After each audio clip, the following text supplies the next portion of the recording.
firman Tuhan. Roh Kudus, bukalah hati dan pikiran kami, agar kami boleh senantiasa mengerti dan memahami apa yang ingin Tuhan sampaikan kepada setiap kami. Pakailah hamba-Mu yang terbatas ini ya Tuhan. Biarlah apa yang keluar dari bibir mulut lidah hamba-Mu ini sungguh benar-benar berasal daripada Tuhan. Terima kasih Bapak, terima kasih Tuhan. Kami siap mendengarkan firman Tuhan. Hanya di dalam nama Tuhan Yesus kami berdoa dan bersyukur. Amin. Shalom Bapak Ibu kasih dalam Tuhan. Merdeka! Merdeka! Merdeka! Silakan duduk Bapak Ibu yang terkasih dalam Tuhan.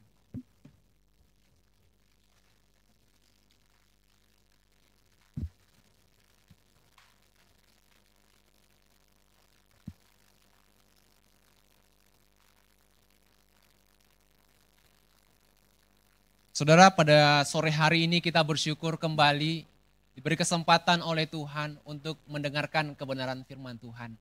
Dan tema yang akan kita pelajari bersama-sama yaitu berani berkata benar ya. Jadi dasar firman Tuhan yang akan kita pelajari bersama-sama dalam sore hari ini yaitu di dalam Efesus pasal yang keempat ayat yang ke-15. Dan saya rindu mengajak kita untuk membuka bersama-sama di dalam Efesus pasal yang keempat ayat yang ke-15.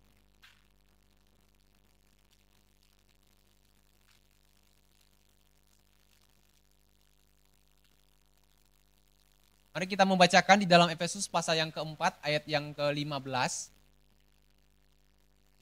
Bersama-sama, 1, 2, 3. Tetapi dengan teguh berpegang kepada kebenaran di dalam kasih, kita bertumbuh di dalam segala hal ke arah Dia, Kristus yang adalah kepala. Bapak Ibu Saudara terkasih dalam Tuhan, kalau kita melihat tema kita pada hari ini, berani berkata benar. Kalau kita membaca di dalam Efesus ini mungkin tidak terlalu kelihatan di mana kata berani berkata benarnya. Tetapi kalau kita membaca di dalam versi yang bahasa Inggris ya, dikatakan speaking the truth in love. Ya, speaking the truth in love. Dan di sini kata speaking the truth in love ini memakai kata dari aletheontes gitu ya. Secara harafiah itu berbicara tentang menuju kebenaran. Artinya membahas tentang tindakan yang dipimpin oleh Roh agar orang lain itu hidup di dalam pimpinan Tuhan, realitas Tuhan daripada ilusi pribadi. Dan memang kalau kita membaca di dalam konteksnya, dalam pasal yang keempat ini, kalau kita membaca di dalam ayat yang ke-12 itu dikatakan bahwa untuk memperlengkapi orang-orang kudus bagi pekerjaan pelayanan dengan tujuan untuk pembangunan tubuh Kristus. Jadi jelas di sini bahwa kebenaran yang dimaksud di dalam bagian ini untuk pembangunan tubuh Kristus. Kebenaran di dalam Kristus.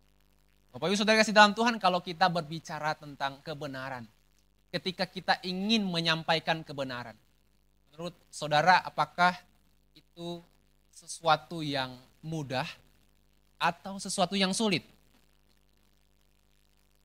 Mudah atau sulit? Kadang mudah, kadang sulit. Yang paling sering kali biasanya kesulitan gitu ya, sulit untuk berkata benar, mengungkapkan kebenaran kepada orang lain. Nah ini kepada orang-orang yang masih muda ya, secara khusus kaum laki-laki.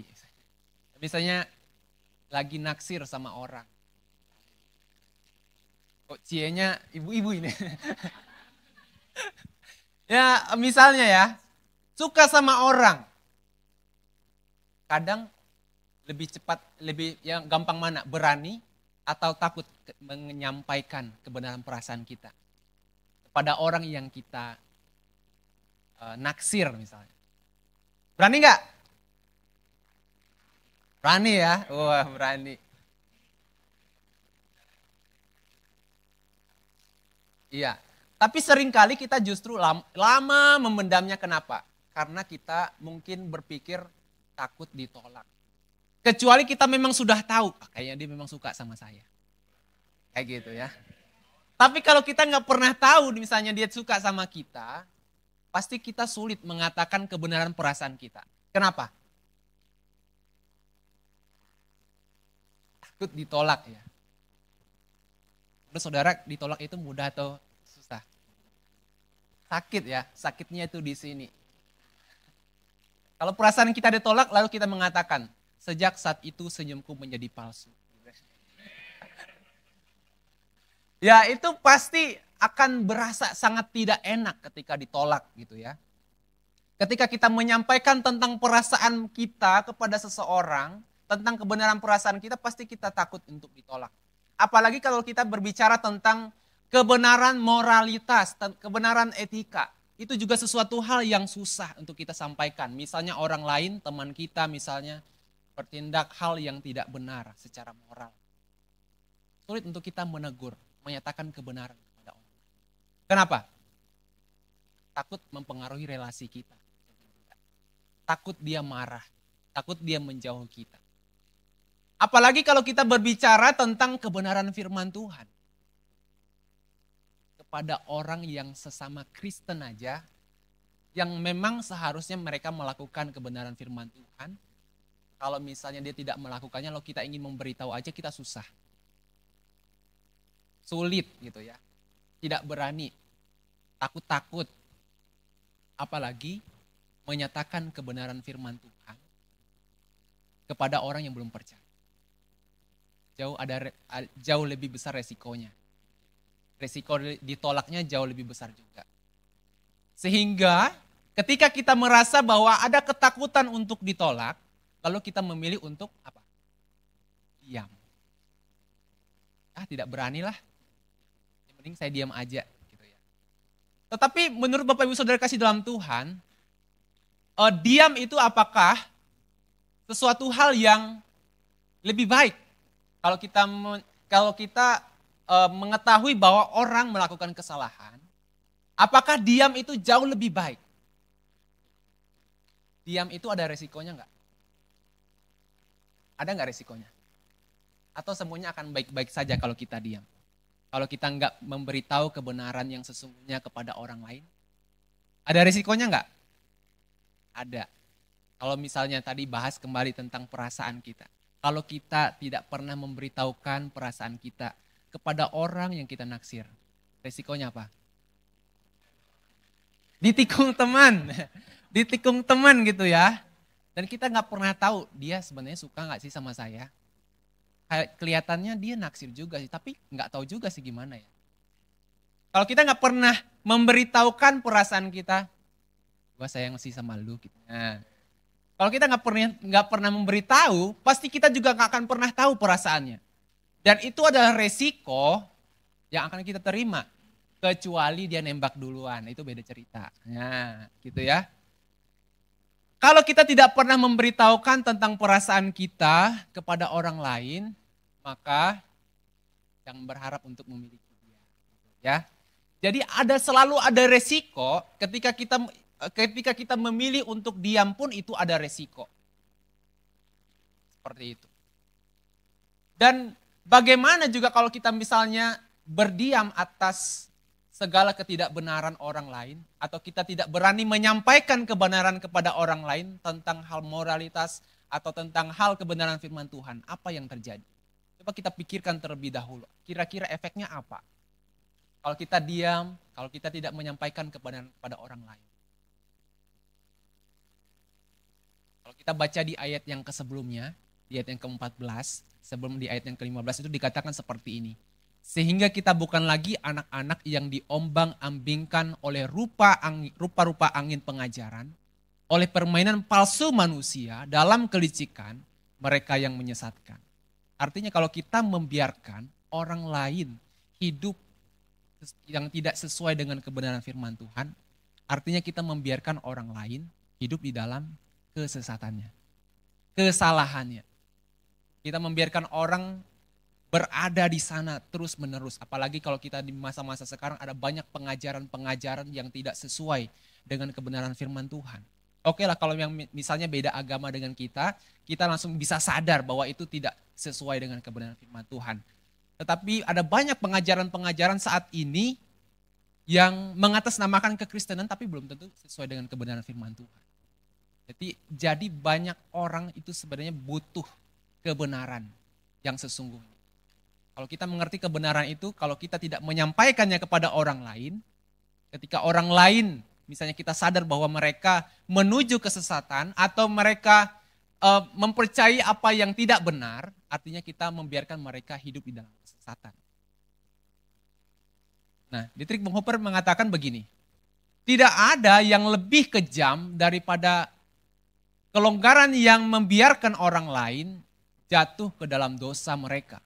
Tidak ada yang lebih berbelas kasihan daripada teguran keras yang memanggil orang Kristen lain dalam komunitas seorang untuk kembali dari jalan dosanya. Artinya kalau kita membiarkan orang jatuh, membiarkan orang melakukan dosanya, kalau kita tidak berani mengatakan kebenaran, kita adalah orang yang kejam, dikatakan di sana. Kita membiarkan mereka hidup di dalam kesesatan. Lebih jauh lagi kalau kita berpikir atau membayangkan ya, kalau misalnya setiap orang itu punya kebenarannya sendiri. Tidak ada kebenaran yang universal. Orang banyak tidak mengerti tentang kebenaran yang mutlak. Kira-kira apa yang terjadi? Kekacauan. Kebingungan. Akan terjadi relativisme yang kacau. Erosi etika dan moralitas, konflik dan disintegrasi sosial, terus kemudian pelemahan hukum dan keadilan, krisis identitas dan nilai. Itu pasti akan terjadi. Nah, kita saja melihat bangsa kita. Kalau kita melihat bangsa kita, kira-kira ada hukum yang berlaku enggak? Ada enggak? Ada. Yang disebut sebagai undang-undang. Itu adalah hukum yang berlaku yang mengatur sehingga bangsa kita boleh berjalan dengan baik. Pemerintahan kita boleh berjalan dengan baik. Ada hukum yang berlaku. Ada hukum yang dipercayai, yang disetujui secara universal oleh bangsa kita minimal. Tetapi kenyataannya masih ada nggak ketidakadilan di tengah-tengah bangsa kita? Masih ada nggak diputarbalikan kebenaran di tengah-tengah bangsa kita? Masih terjadi nggak? Masih terjadi. Padahal itu ada hukum yang berlaku. Apalagi kalau misalnya setiap orang itu tidak memiliki kebenaran yang dipegang bersama-sama. Apalagi kalau misalnya setiap orang itu punya kebenarannya masing-masing, tidak ada kebenaran mutlak yang mereka percayai, yang tidak disampaikan kepada mereka, apa yang terjadi? Akan terjadi kehancuran. Kalau kita melihat, kalau kita membiarkan orang lain jatuh ke dalam dosa, lalu kita tidak berani menyampaikan kebenaran kepada mereka, Yakobus menegur kita, mengingatkan kita, dikatakan bahwa jadi jika seorang tahu bagaimana harus berbuat baik, tetapi ia tidak melakukannya, ia Jadi selalu ada efek ketika kita itu memilih untuk diam. Ketika kita tidak menyatakan, ketika kita tidak berani menyatakan kebenaran kepada orang lain. Yang berpikir ketika kita diam tidak memiliki risiko apa-apa. Artinya kita membiarkan orang lain itu jatuh ke dalam kesesatan. Artinya kita membiarkan dunia ini hidup di dalam kesalahan dan kejahatan. Dan artinya kita membiarkan diri kita jatuh ke dalam dosa. Karena kita sendiri membiarkan orang lain jatuh ke dalam dosa. Kita tahu bahwa menegur, kita tahu bahwa menyatakan kebenaran itu adalah hal yang baik, tapi kita tidak pernah melakukannya. Artinya kita berdosa. Lalu bagaimana dengan panggilan kita sebagai orang percaya di tengah-tengah dunia ini? Apa yang selama ini kita lakukan sebagai orang-orang percaya? Nah, kalau kita membaca dari konteks dari konteks Efesus ini, terutama di pasal 4, Rasul Paulus mengatakan seperti ini, sebab itu aku menasehatkan kamu. Jadi ini nasihat Rasul Paulus kepada jemaat di Efesus. Aku orang yang dipenjara karena Tuhan, supaya hidupmu sebagai orang-orang yang telah dipanggil berpadangan dengan panggilan itu. Ada panggilan di sana yang diingatkan oleh Rasul Paulus. Dan lalu dikatakan di sana bahwa Tuhan telah memberikan orang-orang yang diperlengkapi dengan karunia-karunia khusus. Ada rasul-rasul, ada nabi-nabi, pemberita-pemberita Injil, maupun gembala-gembala dan pengajar-pengajar. Dan orang-orang ini adalah yang dipilih oleh Tuhan untuk memperlengkapi kita di dalam kebenaran. Nah, tujuannya untuk apa? Untuk memperlengkapi orang-orang kudus bagi pekerjaan pelayanan, bagi pembangunan tubuh Kristus. Hasilnya apa? Supaya orang tidak mudah disesatkan. Di ayat yang keempat tadi seperti yang kita baca, supaya orang tidak diombang-ambingan oleh pengajaran sesat, tetapi speaking the truth in love. Menjadi agen-agen kebenaran. Jadi saudara-saudara kasih dalam Tuhan, bahwa kenapa kita harus menyatakan kebenaran di tengah-tengah dunia ini. Menyampaikan kebenaran itu bukan hanya sesuatu yang urgent gitu ya. Kalau kita melihat, kalau kita tidak menyampaikan kebenaran, maka dunia ini akan hancur gitu. Tetapi juga kita mengingat bahwa menyampaikan kebenaran itu adalah panggilan orang percaya di tengah-tengah dunia. Jadi kita mesti ingat, pesan firman Tuhan yang pertama pada hari ini yaitu menyampaikan kebenaran bukan hanya karena urgent, tetapi karena panggilan orang percaya tengah-tengah dunia. Lalu di dalam Efesus tadi dikatakan juga bahwa speaking the truth in love ya, menyatakan kebenaran di dalam kasih. Jadi di sini sangat spesifik juga dikatakan di dalam kasih. Kira-kira kenapa ya kita harus menyampaikan kebenaran di dalam kasih? Kenapa ya kira-kira? Bapak saudara kasih dalam Tuhan, ketika kita menyatakan kebenaran aja ya kepada orang lain, potensi ditolaknya itu aja sudah ada gitu, lebih besar. Menyampaikan kebenaran yang baru aja kepada orang lain, ditolaknya itu jauh lebih besar. Apalagi kalau kita tidak menyampaikan kebenaran itu di dalam kasih. Peluang untuk ditolaknya jauh lebih kecil atau jauh lebih besar? Jauh lebih besar. Santo Agustinus mengingatkan seperti ini. Kebenaran harus selalu diucapkan dengan cinta. Karena cinta tanpa kebenaran adalah sentimental. Tetapi kebenaran tanpa cinta adalah kebrutalan.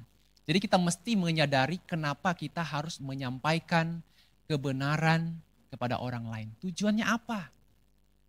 Kalau tujuan kita baik, kalau tujuan kita ingin membangun, maka seharusnya kata yang kita pakai, sikap kita, bagaimana kita menyampaikan kebenaran juga pasti menggunakan kata-kata yang baik. Kata-kata yang membangun. Sikap yang baik, sikap yang membangun. Jadi kita memang perlu menyampaikan kebenaran itu di dalam kasih. Karena kasih itu yang memungkinkan kebenaran itu diterima. Menyatakan kebenaran di dalam kasih akan memungkinkan kebenaran itu akan diterima. Lalu bagaimana ya bentuknya ya kalau misalnya kebenaran itu disampaikan dengan kasih. Nah, Bapak Ibu kasih dalam Tuhan, kita dapat melihat bagaimana bentuk kebenaran itu dinyatakan di dalam kasih, yaitu di dalam salib Kristus itu sendiri. Salib Kristus adalah wujud nyata bagaimana kebenaran itu dinyatakan di dalam kasih. Kita tidak dapat membayangkan kalau misalnya Yesus itu datang di tengah-tengah dunia hanya menyatakan kebenaran di tengah-tengah dunia ini. Apa yang terjadi? Kira-kira apa yang terjadi kalau misalnya Yesus cuma datang atas dasar kebenaran? Apa yang terjadi? Kita semua di bawah hukuman. Kita semua harusnya dihukum. Kebenarannya adalah bahwa kita semua adalah manusia yang berdosa. Dan manusia yang berdosa itu adalah manusia yang di bawah hukuman. Tapi karena kasih karunia Tuhan, ada kasih Tuhan menyampaikan kebenaran di dalam kasih di atas kayu salib. Kayu salib menjadi bukti bahwa Kristus datang tidak hanya membawa kebenaran, tetapi juga di dalam kasih sehingga kita tidak berada di bawah hukuman, tetapi di dalam kasih karunia kita beroleh keselamatan. Lalu kita juga membayangkan ya bagaimana ya kalau misalnya Yesus itu sakit hati waktu dia ditolak, datang ke tengah-tengah dunia. Lalu sakit hati dan lalu dia membatalkan, aduh gak jadilah nyelamatin orang-orang yang suka nolak-nolak saya. Padahal saya datangnya dengan baik-baik. tapi tetap aja ditolak. Kira-kira apa yang terjadi? Kita tidak mungkin diselamatkan. Tetapi kalau kita membaca firman Tuhan, sejak awal, sejak dalam kandungan, Yesus itu sudah ditolak. Waktu dia cari tempat penginapan, gak ada tempat. Sampai Yesus mati di kayu salib. Bahkan sampai saat ini, ada banyak orang yang menolak kehadiran Tuhan. Ada banyak orang yang tidak percaya tentang Yesus sebagai Tuhan. Ada banyak orang-orang Kristen juga tidak menerima kehadiran Tuhan dengan cara hidup mereka.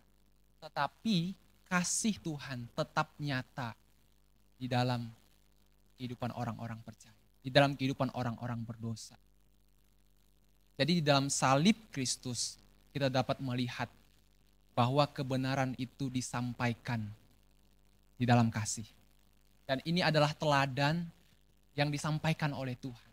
Yang ditunjukkan oleh Tuhan kepada kita. Dan kita adalah orang-orang yang telah menerima kasih itu. Kita adalah orang-orang yang telah menikmati kasih daripada Kristus itu. Kita yang harusnya dihukum oleh Tuhan karena dosa-dosa kita. Tetapi karena kasih karunia kita diselamatkan oleh Tuhan. Dan oleh sebab itu di dalam bagian ini juga dikatakan bahwa kita yang dipanggil karena Kristus, di dalam Kristus. Kita juga dipanggil berbagian di dalam, yaitu menyampaikan kebenaran di dalam kasih. Tapi saudara kasih dalam Tuhan, apakah kita sudah menyampaikan kebenaran? Sudah berani menyampaikan kebenaran Tuhan di dalam kasih kepada orang-orang di sekitar kita? Jadi ketika kita menyampaikan kebenaran, jangan takut. Kita lebih baik ditolak karena kita menyampaikan kebenaran daripada kita melihat saudara-saudara kita, orang-orang terdekat kita, bangsa kita hidup di dalam kehancuran. Nah mungkin kalau kita berbicara tentang konteks Indonesia, bagaimana ya? Apakah Indonesia itu seperti apa gitu ya? Apakah Indonesia butuh kebenaran? Tentu kalau kita melihat konteks Indonesia itu sangat butuh kebenaran. Kalau kita melihat ada banyak krisis moralitas di tengah-tengah bangsa kita. Kalau kita melihat kepemimpinan ada banyak oknum-oknum yang memutarbalikkan kebenaran dan tidak menegakkan keadilan. Artinya bangsa kita itu sangat butuh diterangi oleh kebenaran. Dan kita adalah orang-orang yang dipilih Tuhan menjadi agen-agen kebenaran. Jadi tidak ada satu kebetulan kalau kita berada di tengah-tengah bangsa ini. Kita dipanggil Tuhan untuk menjadi agen kebenaran di tengah-tengah bangsa ini. Kalau kita berpikir mungkin terlalu besar ya kalau misalnya kita ingin merubah bangsa ini supaya hidup di dalam kebenaran. Saudara, bagaimana kita memulainya? Mari kita mulai dengan hal-hal yang kecil. Kita mulai di tengah-tengah keluarga kita. Kita mulai di dalam lingkungan pekerjaan kita. Di lingkungan sekitar kita, di mana kita berada. Ada banyak orang-orang yang butuh kebenaran itu. Ada banyak orang-orang yang butuh nasihat, butuh disampaikan kebenaran itu. Supaya mereka juga mengerti tentang kebenaran Tuhan. Apalagi kalau kita melihat konteks Indonesia, ada banyak juga orang-orang yang belum percaya. Bisa jadi bukan karena mereka tidak percaya, tidak mau percaya, tetapi mungkin belum tentu mereka pernah mendengarkan tentang kebenaran Kristus itu. Dan inilah kesempatan bagi kita juga untuk menyampaikan kebenaran itu kepada orang-orang di sekitar kita. Gak apa-apa. Satu orang, sedikit demi sedikit. Kita lakukan. Kepada anak kita, Pak, Bu, Nak, Bro, Sis, ini loh yang benar. Kita sampaikan. Daripada kita membiarkan mereka hidup dalam kesesatan dan kehancuran. Dan dalam bagian firman Tuhan hari ini kita telah mengingatkan kita bagaimana kita berdampak di tengah-tengah bangsa ini. Bagaimana kita harus menyampaikan kebenaran itu, yaitu di dalam kasih Tuhan. Dan mungkin kita berpikir ketika kita mengubah bangsa kita, seperti yang saya katakan tadi, bukan sesuatu hal yang mudah. Dari hal-hal yang kecil mari kita mulai itu. Ada satu kutipan yang menarik dari seorang komika ya, namanya Panji Pragiwaksono. Jadi seorang komika ketika ngobrol di podcast ya, Ferry Irwandi ya, mereka sedang membahas tentang politik gitu. Ada satu perkataan yang menarik bagi saya, yaitu Panji mengatakan begini, perjuangan kita memperbaiki negara kita dari ketidakadilan dan kebenaran tidak hanya masuk ke dunia politik, memiliki jabatan, lalu membawa perubahan. Tetapi dengan ikut serta membangun orang lain agar menjadi mitra kita di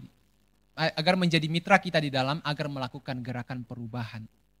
Jadi mungkin kita bukan orang-orang yang vokal untuk menyatakan kebenaran di bangsa kita, tetapi kita juga bisa bergerak sedikit demi sedikit pada orang-orang di sekitar kita, agar mereka juga ikut serta menerima kebenaran, menjadi pelaku kebenaran, dan membawa perubahan bagi bangsa kita. Saudara kasih dalam Tuhan, semakin banyak orang mengenal kebenaran, semakin banyak orang menyadari dan melakukan kebenaran, maka semakin nyata pembangunan tubuh Kristus di tengah-tengah bangsa kita. Maka saudara menjadi mitra kebenaran itu. Mari kita lakukan, kita nyatakan kebenaran di tengah-tengah dunia ini, di tengah-tengah bangsa kita dengan penuh kasih. Mari kita berdoa. Bapa di dalam surga Tuhan, kami percaya bahwa bukan satu kebetulan kami boleh berada di tengah-tengah bangsa ini ya Tuhan. Kami melihat bangsa ini sangat butuh diterangi oleh kebenaran firman Tuhan. Tuhan, Engkau memanggil kami untuk berada di tengah-tengah bangsa kami. Menjadi mitra Tuhan untuk menyampaikan kebenaran itu di dalam kasih. Tuhan tolong kami, Roh Kudus pakai kami, agar kami dapat melakukannya di dalam kehidupan kami hari lepas hari ya Tuhan. Mungkin tidak mudah, tetapi kami mau dipakai Tuhan untuk menjadi mitra-mitra kebenaran. Berani berkata benar dan menyatakan kebenaran itu di dalam kasih. Kami serahkan seluruh kehidupan kami ke dalam tangan Tuhan. Hanya di dalam nama Tuhan Yesus kami berdoa. Amin.